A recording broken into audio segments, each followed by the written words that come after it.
and talking rather loud, which is good. A lot of good talking going on this morning. Appreciate that. I know there's some of our members that at the end of services, if Ernie or I don't turn the video off, you can hear what's going on. And I know some of you like hearing that. Some things we may not like you hearing, but other than that, it's great to have you with us. And if you're online with us this morning, we're going to sing number 408, "Oh to Be Like Me."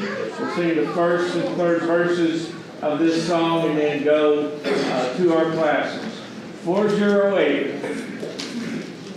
Oh, to be like Thee, blessed Redeemer, this is my constant longing and prayer. Gladly I'll forfeit all of earth's treasures, Jesus, thy perfect likeness to wear. Oh, to be like Thee, oh, to be like Thee, blessed Redeemer, pure as Thou art. Come in Thy sweetness, come in Thy fullness, stamp Thine own image deep on my heart. Oh, to be like Thee, Lord, I am coming now to receive that anointing divine. All that I am have I am bringing, Lord, from this moment all shall be thine. Oh, to be like Thee, oh, to be like Thee, blessed Redeemer, pure as Thou art. Come in Thy sweetness, come in Thy fullness, stamp Thine own image deep on my heart. You may go to your classes.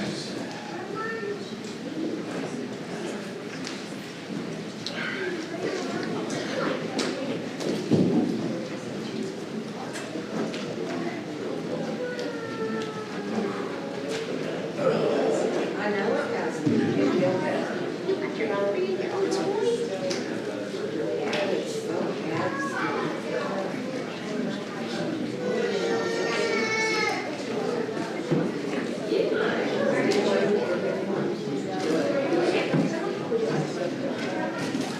because the problem with COVID.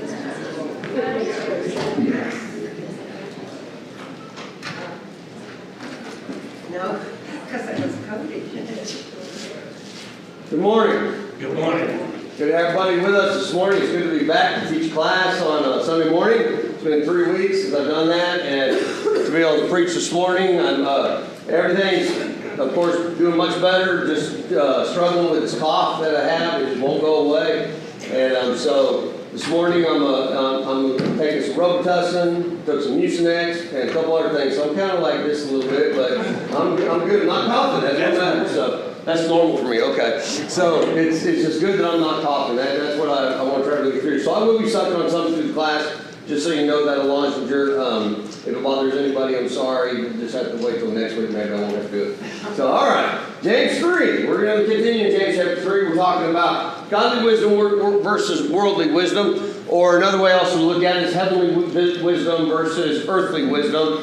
You have both the way it speaks in the Bible and the way it comes about and the way that it's seen. We know that got these wisdoms. There are good things to each wisdom in a sense, you could say, without a doubt. But God makes it very clear that, of course, godly wisdom, heavenly wisdom, is far better than what we find in worldly wisdom. And when he gives reference here, don't think of, we think of worldly wisdom, we think of like just learning how to do something, being wise in it, and different trades and different traits, whatever it may be. That's not what he's talking about here. He's talking about anything that goes against God now at this point in the worldly wisdom of what is out there. Those who think it's smarter, better to do that than to look to God. In fact, that's the same wisdom that Satan and his angels had. It's the same as that earthly wisdom that they desired, that they looked to. So in James 3, 13, 15, it gets back to where we were 3 weeks ago. I guess this will be number 4 until James 3. We're just going to look at 13 through 18. We're going to read 13 through 15 only right now and discuss this and look what's here. So someone go ahead and read that for us, please. Who is wise and understanding among you? Let him show by good conduct that his works are done in meekness and wisdom. But if you have bitter envy and self-seeking in your hearts, do not boast and lie against the truth.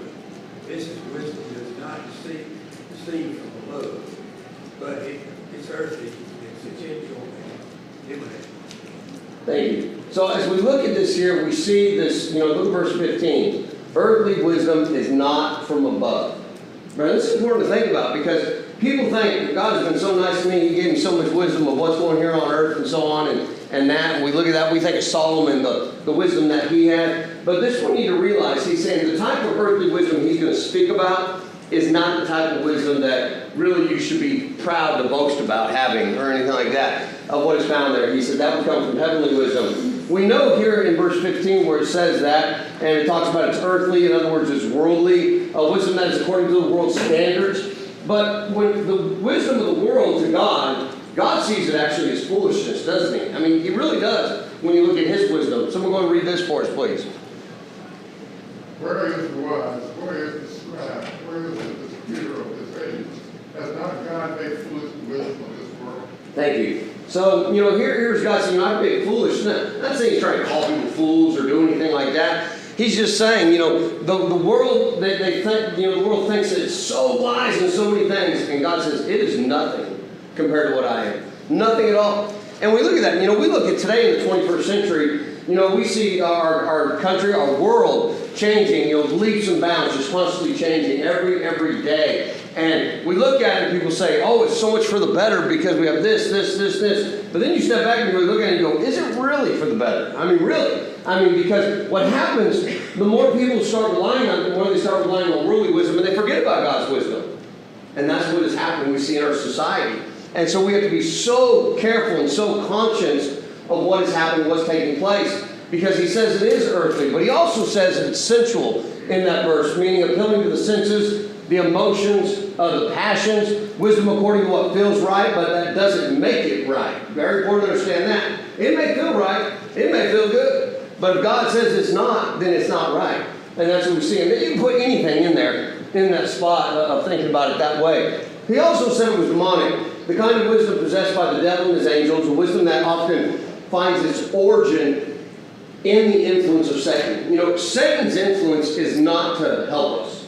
Satan's influence is not to, make us think, oh, it's okay to do this or that like he did with Eve in the garden. That's not what it is. His influence is to do one thing. He wants to influence us to leave God. That's it. He wants to influence us to leave God. If you're not with God yet, He really doesn't care. Because He knows. He knows if something happened to that person, they're not going to die in the state of God. But those who are with God, those who have Christ in their lives, He's going to do everything He can to pull us down and pull us away from that. So that would be that earthly wisdom. Now, very quickly, the heavenly wisdom, James 3:17. Someone go ahead and read that for us, please. But the wisdom that is from above is first pure, then peaceable, gentle, willing to yield, full of mercy and good fruits, without partiality and without hypocrisy. Wow. You look at what's involved in that. What's there? First and foremost, we know that it comes from God. James 1:17, when we started the study, we saw this in James 1. Someone go and read that for us, please. Every good gift and perfect gift is from above. That's exactly right. Every good gift and every perfect gift. Perfect here means complete. Every whole gift, everything that's found in it. But think about it, every good thing too. Every good thing. Now we may think some things that are good that God doesn't consider good. But we understand morals and so on, and we understand goodness. We understand what God would mean when He says this. And He says all that goodness comes from Him. Nowhere else will we see. And He says, how does that wisdom come? We talked about this for just a little bit. Remember verses 5 through 8. We see when we go all the way back to James 1 we were looking at, it doesn't come from reading the Bible. That's knowledge. It comes from prayer. Through prayer. So I'm going to read this for us, please. If any of you lacks wisdom, let him ask of God, who gives to all liberally and without reproach, and it will be given to him. But let him ask in faith, with no doubting, for he who doubts is like a wave of the sea, driven and tossed by the wind. For let not that man suppose that he will receive anything from the Lord. He is a double-minded man, unstable in all his ways. Thank you. So why is it so important then, when we look at this, to know about what worldly wisdom looks like and what heavenly wisdom looks like, or we would say earthly wisdom and the wisdom of God? See, knowing the origin or the source of each kind of wisdom, it ought to encourage us to select the right one. That's what it comes down to. You know, when someone tells you to choose something, and they say, choose what's over there, you only see one item, what are you going to choose? Yeah. The one item. You know, I mean, you think about it, you're like, hold on a minute, I thought I was supposed to have a choice here. You can choose, it's not to choose to get it or not, but choose one of those things. Well, there's only one thing. But now you have two things, you're going to have to make a choice of which one you want, and which one you desire, which one you're going to be a part of. This is what happens with wisdom. We have to make the choice which one we are going to put closest into our life, into our heart, that we are going to, be a part of and use, and then encourage others with it at the same time. This is where he's getting it. But he says, this is what's interesting also. He says, if that's not enough for you just to choose, I've showed you both of them, that's not enough, then consider, James says, consider the contrast in the nature. See, there's a contrast in the nature of heavenly wisdom and earthly wisdom, without a doubt. Earthly wisdom, once again, verses chapter 3, verse 14 and 16. Someone read these again for us. So actually, didn't read them. Someone read 14 and 16, please. You have bitter envy and self-seeking in your hearts. Do not boast and lie against the truth. For where envy and self-seeking exist, confusion and every evil thing are there. Isn't that amazing? He says, so look how he says, but if you have, excuse me, if you have bitter envy and self-seeking in your heart, don't boast about it, because look what he says about it. For where envy and self-seeking exist, confusion and how much evil? How much of evil is there, as it says? Every evil thing are there. Every evil thing. Now think about that for a moment. You walk at night in pitch black, down a road, woods on both sides, nobody around you. What are you constantly looking for? Side light. You're looking for something that may be coming up on you, right? Or near you, around you, you see that, so on. You get out there and your mind starts doing what? Anybody, how do you start like, what was that? What was that noise over there? What was that? And then all of a sudden you start thinking, any evil thing that can actually happen to you. And he says, that is actually exactly what happens under earthly wisdom. It moves in that direction.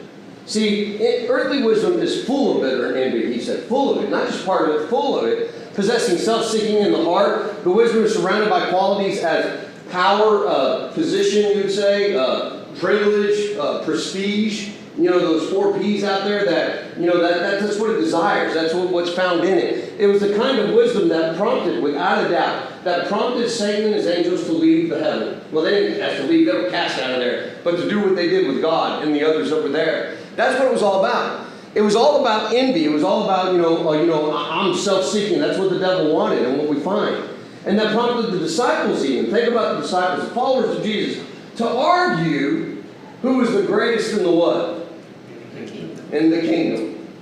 They wanted to be the greatest. And that's what caused that. Jesus, he's like, have you not learned? Have you not figured this out yet? And he talks about a child being the greatest. And we understand that innocence is in a child. There's no envy. There's no bitterness. There's no self-seeking in a child like that he spoke of. So we see this. He goes, this is the wisdom actually for the unwise. He said, well, what about the wisdom for the wise? Well, we come back once again to 3:17 that we already read. Notice there, once again, in heavenly wisdom, how it says the wisdom is from above is first pure, peaceable, gentle, willing to yield, full of mercy, good fruit, without partiality, and without hypocrisy. So number 1, it's pure. Did someone have a comment that you were coming? I was thinking, I mentioned this the other I think it was last week, Jeremiah, where he talks about, it is not a man that walketh to direct his steps. We even in our prayer or our seeking the right wisdom, we have two paths we can choose. We can choose the one that you're getting ready to talk about, that you talked about a second ago, another one that's full of darkness. This one is pure. You're looking for a light along the way. It's in this passage exactly as we follow those steps and seek what is the pure thing. What is all of these things that James talks about. Then we know we found the wisdom that comes from above. Yes, definitely. I mean, that's where we see it with this. You know, you need to, I think prayer is probably the easiest way to find out where our heart really is. You know, just look back to yourself and see what you pray for. Just look what you pray for. What, you know, and when it comes down to wisdom, you know, you may not say the word wisdom, but look at what we're praying for. Things just here on this earth or things with God. You know, when we pray for something, we may say, God, you never answered it. Say, well, you didn't pray by my will. You didn't pray in the sense of what He wanted, you know, what He desired, what He would ask of us. That's what we see in this. So with this heavenly wisdom, there's certain things that come with it. Who would not want to be pure? I mean, really, think about that for a moment. Above all else, it is true to God's will, not to, you know, not one to compromise or to forsake peace, you know, just for the case of peace. Some say, oh, I'm not going to compromise truth with that. Some will say that. They'll be like, well, if you've got to have peace in religion, you're going to have to compromise some of your beliefs. Is that the way it works? Because we say our religion, and really when you get down to it, it's not our religion. It's God's Word. It's Christ. And we see that and understand that, and that's how we find that. But He also says that it's peaceable. See, peaceable, you think about, I mean, how many people want peace? There are people all over the world who want peace right now, and it's not happening. And it don't seem like it's going to happen for a while. I mean, it's just crazy the way things are going, but it doesn't mean we don't pray for it. Even though it may look bleak, we still pray for it always and pray for that wisdom that is found in it. Holding firm to the truth that makes every effort to be at peace. Now notice, we're going to see here in a minute, God understands that sometimes there may not be peace. And He realizes it. That's why He says, do your best at it if you can to get peace. And that means you don't just give in, we keep searching it. That's why this verse like this, look how He says, if it is possible. Someone read that for us, please. If it is possible as such, as depends on you, living peacefully with all men. Thank you. So if it is possible, and here's where He does this. Some people will say, well, I can't live in peace with them because of the way they're being, the way they're acting. Look what He says. As much as depends on who? On you. He's asking us basically, have you done everything in your power to bring that peace? Have you prayed? Have you done those things for God to bring that peace about? An example of speaking, you know, the truth of attitude in love. You know, someone can tell somebody, you know, like, well, I just don't believe in God, I don't think so, or Christ, or I don't want to get my life back with Him. You know, and then you go thumping on them, you know, hitting on them, telling them, well, you're going to hell, it's just the way it is, you're terrible, you're horrible, you're going to burn like crazy. I mean, somebody tells me that, and I'm in that situation, I'm like, okay, fine, I won't talk to you, you know, I'm going somewhere else. I mean, that's crazy. So what do we do with it? Well, we encourage them, we show them, we bring out that truth. This is how this peace comes about. Look what it says in this verse. Someone go ahead and read that for us, please. Ephesians 4:15. But speaking the truth in love may grow up in all things into Him who is the head, Christ. Thank you. When you're talking to someone that hasn't come to the truth yet, that hasn't put Christ on in baptism, when you do it, when you're telling them, is it so you can get a feather in your hat? Is it so you can get a little check on you? God said, you did it, good job. Why do we want to study some? Why do we want to bring them the truth? Why do we want to do that? Don't say because God says we have to. That's not what it is. It's not the answer. So they'll find salvation. They'll find salvation. And what is found in that? Think about that. Speaking the truth in what? Love. In love. They need to know you love their soul. They need to know we love everything about them because we want them there just as we want to be there with God in heaven. And when we do that, when we seek the truth in love, notice what it says, may grow up in how many things? In all things. Now think about growing up. Do we grow up overnight? No, now see, this is what's so important. In this verse, you're also seeing basically, patience, found in it, long suffering, we would say. And he's saying, you're going to grow up, but you do it in love, you continue to show them. It doesn't mean that you're compromising the truth, or you tell them, yeah, it's okay if you do that, God will understand. No, that's not it at all. But we don't waste the, 70, 60, 70, 80 years maybe we have on this earth? We don't waste it. We show the truth in love. And that's what's done here. And that's what we see. And this is what he's talking about when he mentions these words about this heavenly wisdom. See, that is a different wisdom from the world. Totally different from the world. And that's what we find. Let's bring us to the next slide. Dad, go ahead. I was going to say, it's not only the lost that we need to pray about and do these things for. It's even a brother or sister who we see is wavering, who's going down a path that they shouldn't be going, and you've got to pray for the wisdom to approach them with purity, with love, with concern, and that they see this, so that you're not just going on there and they think that you're better than they are. And we really need to pray about that in those situations, because that is sometimes, I think, a more difficult situation than it is trying to talk to somebody who hasn't obeyed the gospel yet. Right, definitely. And that's when we see this, it says true love may grow up in all things, and into him who is the head of Christ. See what happens when someone, say they decide to follow Christ, or someone, like I said, already is a Christian, but they're not to the point where they need to be, because they're still growing up. They know that Christ is where he's supposed to be, in charge, on top, but they haven't really accepted him as the head of their life yet.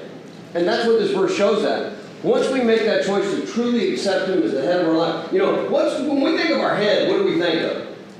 What do you think when you think of your head? But everyone's like, I'm losing hair. That's not what I'm getting at. Think about it for a second. When you think about your head, what is the main thing in your head? Brain. There we go. Think about the brain now for a moment. Think about that. See, when we think about the head of Christ, that means Christ's brain, his understanding, his teaching, his thoughts, everything about him, that is what we're supposed to put above ours. And we look at that. And that's how we learn. And thankfully God gave us a brain to acknowledge that. And those that maybe have maybe physical disabilities, different things, God understands that, and maybe they're not getting what they need to do and understand what's there. He realizes that. That's a great God. And so when we see these things, when we look at this peace, what I'm trying to get at, is peace isn't what we just think in the world. Hey, peace, everybody. That's not what it is. So much more to it. Because once we live a life with Christ as our head, guess what? You're going to find peace. It's going to be distributed to you. You're going to be a part of it. And people can see the change in your life when that is the case. Which brings us right to this next point. It just goes right along with it. The next one is to be gentle. It is gentle. And you see this. Have you ever seen a dog that's so massive looking, scary looking, that you're like, there ain't no way I'm ever petting that dog. And then you find out something about that the dog is the most what? Gentle dog you've ever seen. It's like, he may look like a beast, may sound like a beast, may be crazy, whatever, but gentle. And when we think of gentle, we think of like a, we think of a bear, we don't think of a gentle bear, we don't think about it that way. And I know the old movie way back, was it late 70s, Gentle Ben, the bear there, but we don't think about it like that, or a lion. Gentle here, this is someone, if someone is kind in one's dealings with others. That's what gentle means here, that you're gentle with a person. If you go to change the baby's diaper, you just flip that baby back and forth like this while you're changing that diaper, or what are we doing? We're very what? Gentle. We're very gentle. We're very gentle with it. We're very gentle with that baby doing that. That's the gentle. So it's about us dealing with others the way that we would want to be dealt with, as we see there, not being harsh, even when right. Now this is really important.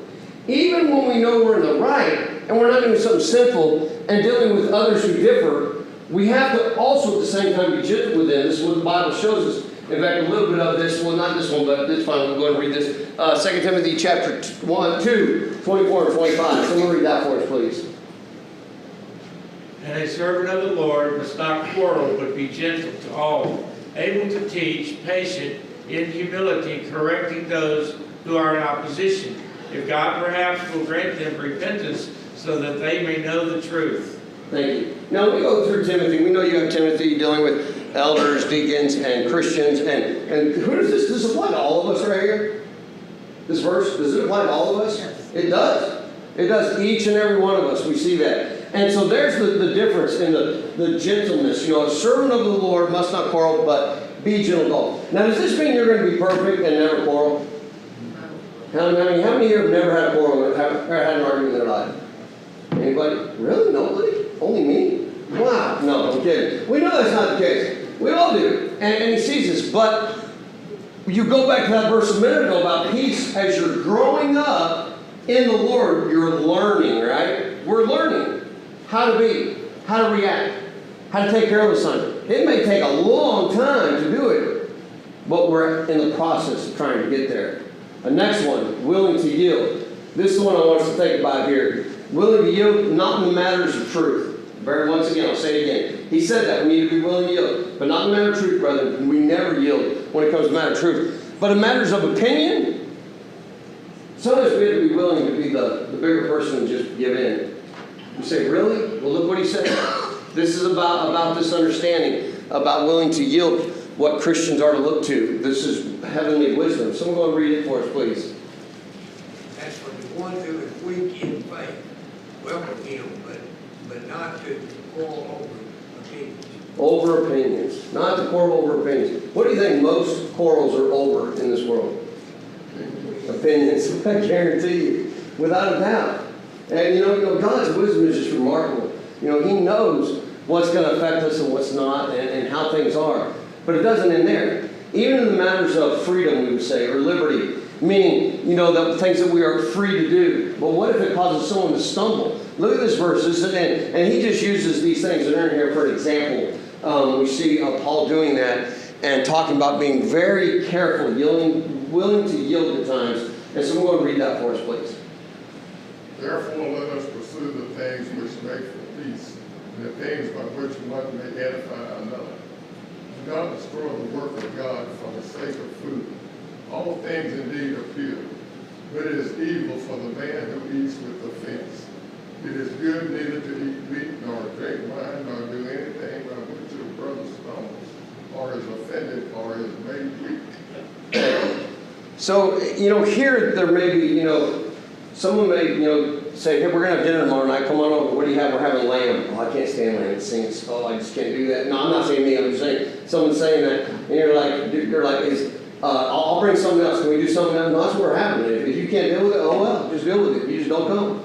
I mean, you just invited somebody, now you basically told them, sorry, we're having lamb. You don't have to come. I mean, and, you know, and we see it. So this is just a point. Think about that for a moment. And we say, are we going to change our whole world for somebody? That's not what he's getting at. He's saying, but here's important.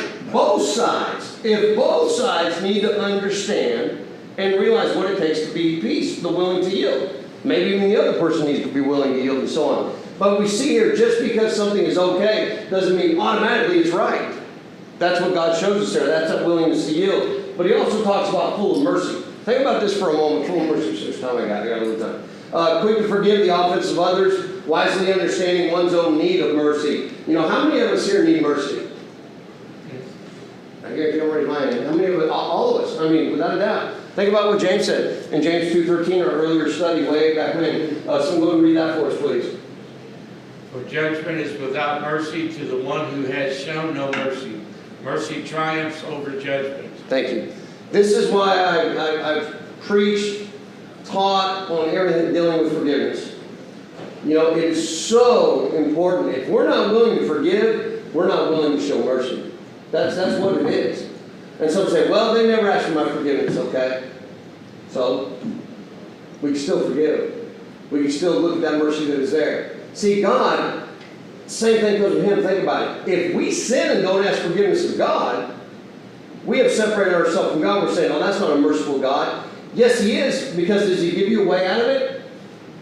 He gives us a way out of it. So quickly, 1 John 1, 9 through 10. Makes it very clear. So we see these things because in another thing it says, there's three more things. It is producing good fruits. Notice verse 13. So I'm going to read verse 13 and see what it says. Who is wise and understanding among you? Let him show by good conduct that his works are done in the meekness of wisdom. Thank you. So it says here that we are to show our conduct, our true wisdom, and understanding. Show it. See, this wisdom takes one beyond being a hearer. It goes beyond being a hearer. Remember James said, we're not supposed to be just hearers, but also what? Doers. What's the verse say? Someone read the verse right there. If you doers of the word and not hearers only, deceiving yourselves. Thank you. So here we see what happens here. Because if you're just a hearer, you're deceiving yourself. You're not deceiving anybody else. And so we want to do it. We want to be a part of it. And these are all good things. We understand that faith without works is dead, James 2:26. And then finally, without partiality. Think about this one right here, without partiality. Showing no respect to persons, James 2, basically the whole chapter. You read the whole chapter, and it's remarkable the way it talks about that and the way it explains this here. Rather treating all fairly on the same basis. Everybody should be treated fairly. We see that. I would want to be treated fairly. You'd want to be treated fairly. Why wouldn't we want to treat others fairly? And then the last one, finally, it is without hypocrisy, indicating that all of the above, here it is, everything that he mentioned up there, everything before this, he says it can't be an act.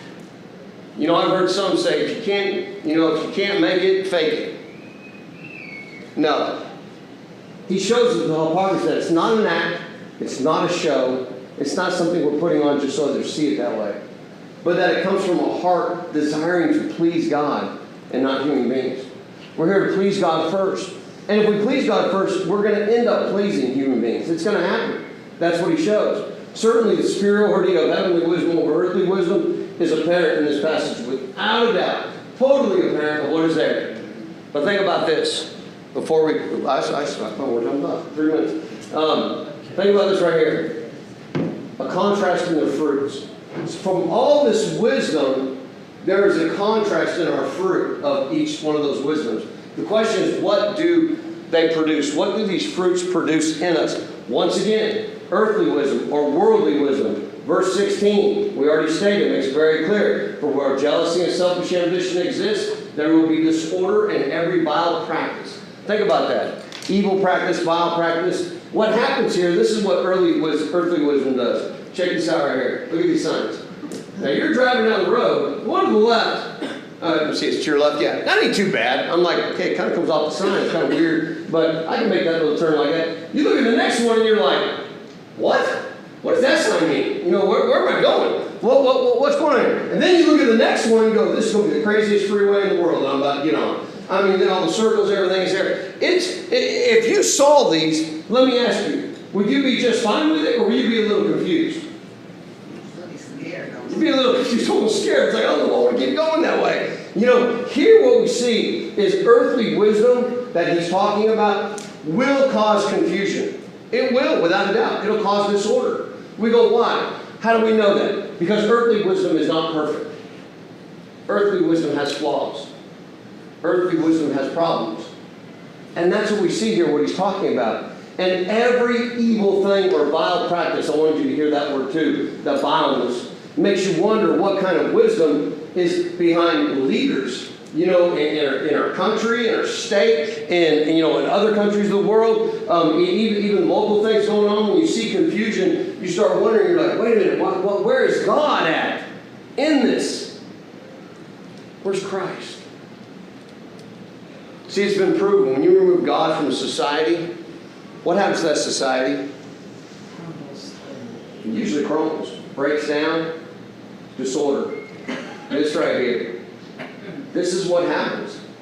That's why it's so important to have God and have Christ with us. You know, bear the fruit of righteousness instead of every evil thing, is what he tells us. But we may say, okay, I'm going to bear the fruit of righteousness. What is righteousness, God? What is it? Well, God's wisdom. We go to this, and we're going to read that. James 3:18, please. And the harvest of righteousness is sown in peace by those who make peace. Okay, so we read this before, haven't we? We read it without a doubt. Produces peace instead of confusion, bears the fruit of righteousness, all that's found there. And we ask, what is that righteousness speaks of? I like Paul when he says, here, well, peace be on. Philippians 1:11. Look how Paul talks about this fruit of righteousness. So we're going to read this, please. Being filled with the fruits of righteousness, which are by Jesus Christ to the glory and praise of God. Thank you. So by the glory and praise of God, the fruits of righteousness. So when we see this word fruits here, or the other word for that would be results. That's what it is. It's results is what he's getting at here. See, brethren, the results of righteousness is the outgrowth of righteousness in the heart. A truly righteous person will display certain actions, without a doubt, and attitudes that confirm that nature in their heart. It confirms their nature in the heart. You know, he says, what proceeds out of the mouth is coming from where? Thoughts, intentions of the heart. You know, brethren, we understand that love, joy, peace, patience, kindness, goodness, faithfulness, gentleness, self-control. And you say, these things is what's found in our fruit, our results. Romans 3:10-18. I want us to read these words and we'll close with this. If someone go ahead and read that for us, please. Romans 3:10-18. As it is written, there is none righteous, no, not one. There is none who understands. There is none who seeks after God. They have all turned aside. They have together become unprofitable. There is none who does good, no, not one. Their throat is an open tomb. With their tongues they have practiced deceit. The poison of asp is under their lips, whose mouth is full of cursing and bitterness. Their feet are swift to shed blood. Destruction and misery are in their ways, and the way of peace they have not known. There is no fear of God before their eyes. And then we go, wait a minute. If nobody can be righteous, hold on a second. What am I doing? That's what he's talking about here. You know, Paul here is trying to show something very important. He's trying to make a separation, a difference in two things. He's describing the state of an unredeemed human. That's what he's saying. I want you to think about this for just a moment. The things we just read, it sounded like it was talking about an enemy, somebody terrible, someone nothing. And he said, that's not what this is. This is an unredeemed human. They may not do all these things, but not one is righteous. Not one is pure, holy, undefiled. Clearly unrighteous people cannot produce fruit of righteousness. The description of this is so important for us to see. Because you and I, no matter what we do here on this earth, we don't make ourselves righteous. Who's righteous? God. Christ. Next week we'll come back and we'll look at John 15:1-5, dealing with the vine and the branches. We get our righteousness. We get our feeding from Christ. That's where it comes from. That's how we can say we're righteous. That's why he says a redeemable person can be those things that God wants. That is the difference of earthly and heavenly wisdom that is there, and that will guide us in the direction where we want to be. Any comments or questions before we close for the morning? Anybody else? Okay, thank you for the class. Appreciate it.